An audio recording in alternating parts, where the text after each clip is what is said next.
করার পরই চূড়ান্ত ফ্লপ বৈভবের। তবুও অস্ট্রেলিয়াকে দুর্মুষ করল টিম ইন্ডিয়া।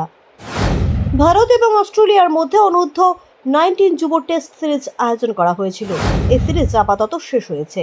2 ম্যাচের এই টেস্ট সিরিজে দুটো দলেরই তরুণ ক্রিকেটারদের সুযোগ দেওয়া হয়েছিল।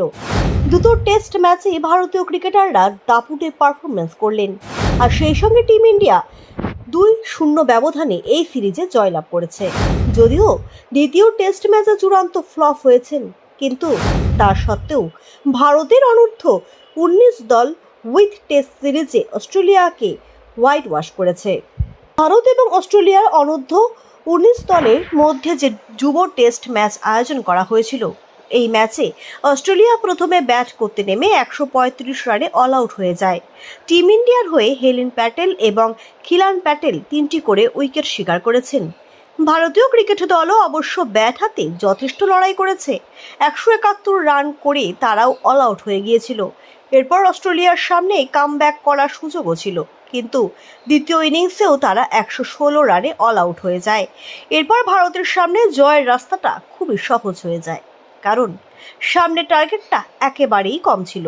জয়ের জন্য আয়ুষ অ্যান্ড কোম্পানিকে 81 রান করতে হতো। 12.2 ওভারের মধ্যে টিম ইন্ডিয়া সফলভাবে রানটা তাড়া করে ফেলে। শেষ পর্যন্ত তারা 7 উইকেটে জয়লাভ করেছে। মাত্র 14 বছর বয়সী বৈভব সূর্যবংশী টিম ইন্ডিয়ার অনূর্ধ্ব 19 দলে খেলতে নেমেছেন। সিরিজের প্রথম ম্যাচে তিনি যথেষ্ট প্রভাব বিস্তার করেছিলেন, যদিও দ্বিতীয় টেস্ট ম্যাচে তিনি একেবারে ফ্লপ হয়ে যান। প্রথম ইনিংসে আউট হয়ে যান মাত্র 20 রান করে।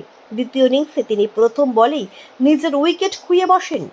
দ্বিতীয় টেস্ট ম্যাচে বৈভব নজর কাড়া পারফরমেন্স করতে না পারলেও অস্ট্রেলিয়া সফরে তিনি যথেষ্টই নজর কেড়েছেন। ভারত এবং অস্ট্রেলিয়ার অনূর্ধ্ব 19 দলের মধ্যে 3টি ওয়ানডে এবং জোড়া টেস্ট ম্যাচের আয়োজন করা হয়েছিল, আর এই 5 ম্যাচেই ভারতীয় ক্রিকেট দল জয়লাভ করেছে।